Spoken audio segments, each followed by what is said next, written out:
नमस्कार छात्रों, मैं चौरसिया सुरेंद्र गुरुजी बिहार बोर्ड के बच्चों के लिए संस्कृत का एक सारांश सुना रहा हूँ। पाठ का नाम है स्वामी विवेकानंदस्य व्यथा। स्वामी विवेकानंद का दुख तकलीफ। एक समय की बात है कि 1893 ईस्वी में अमेरिका में विश्व धर्म सम्मेलन हो रहा था। वहाँ पर विश्व के सभी धर्मों के विद्वान पहुँचे थे। भारत के तरफ से स्वामी विवेकानंद को भेजा गया था, विद्वान के रूप में ये गए थे। वे सभी विद्वानों के भाषण के बाद वे भी भाषण दिए, उनकी बारी आई। अमेरिका के निवासी इतना प्रभावित हुए कि जोरदार तालियों की गड़गड़ाहट हो गई। अमेरिका के सभी लोग उनके भाषण से प्रभावित हो गए। जितने लोग सुनने आए थे भाषण, उस अमेरिका के ही किसी परिवार के पति पत्नी, दंपति का अर्थ होता है पति पत्नी, उनको निमंत्रण दिए कि महात्मा जी आज हमारे यहाँ चलना है, हमारे यहाँ विश्राम करना है और भोजन का भी व्यवस्था हमारे यहाँ होगा, आपको रात में हमारे यहाँ ठहरना है।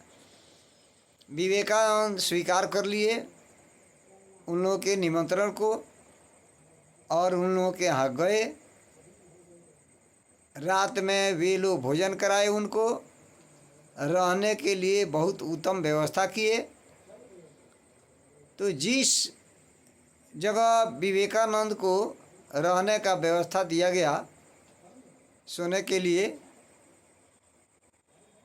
तो एक ठो कोठरी में उन्हें व्यवस्था किया गया रहने के लिए और दूसरे कोठरी में पति पत्नी के रहने का व्यवस्था था। भोजन करने के बाद जब विवेकानंद गए विश्राम करने, तो उनको रात में नींद नहीं आई, सोए नहीं। आधी रात तक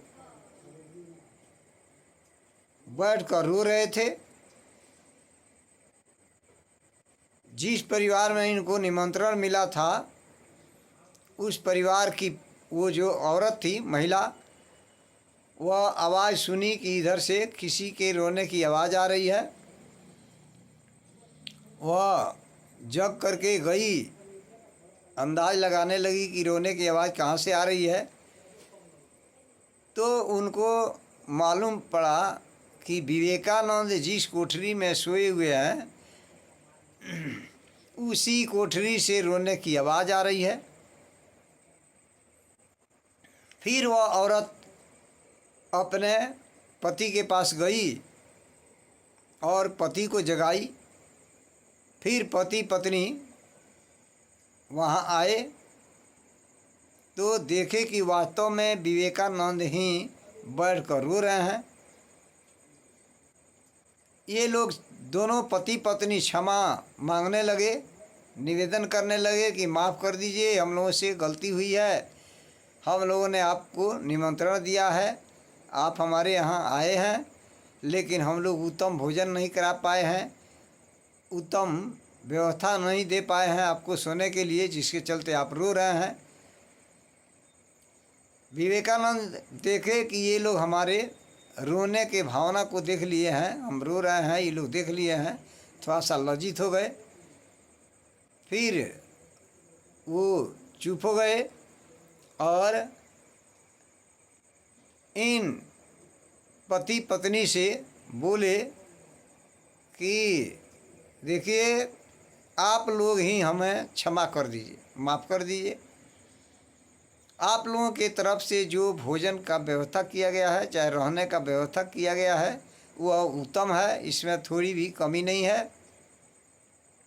मेरे रोने का कारण जो है, ये व्यवस्था के चलते मैं नहीं रो रहा हूँ। जब मैं भोजन करके आया हूँ तो हमारे देश के सभी गरीब याद आ गए हैं। भारत देश के सभी गरीब याद आ गए हैं कि अमेरिका में एक साधारण परिवार रहते इतना सुंदर भोजन का व्यवस्था है, रहने का व्यवस्था है, और हमारे यहाँ के गरीब भरपेट भोजन नहीं कर पाते हैं। कपड़ा उनको अपने शरीर को ढकने के लिए ठीक से नहीं मिल पाता है। बहुत दुख दरिद्रता से वे जीवन जीते हैं। इसीलिए मैं रो रहा हूँ। रोने का कारण यही था कि अपने देश के गरीबों को याद करके रो रहे थे। देखिए विद्यार्थी बंधु, मैं आप लोगों का सहयोग कर रहा हूँ। अगर मेरी वाणी आप लोगों को ये अच्छी लगे तो आप लोग एक बार दो बार इस वीडियो को चला कर देखेंगे। कहीं से भी ऑब्जेक्टिव प्रश्न आएंगे आप हल कर सकते हैं, इसमें दो मत नहीं है। मैं आप लोगों से निवेदन करता हूं कि आपके सहयोग के लिए मैं तैयार हूं। इसलिए आप इस चैनल को सब्सक्राइब ज़रूर कीजिएगा, लाइक ज़रूर कीजिएगा, और कमेंट भी लिखिए कि आपको कितना लाभ मिला है। इसी के साथ जय हिंद, जय भारत, जय तिरंगा।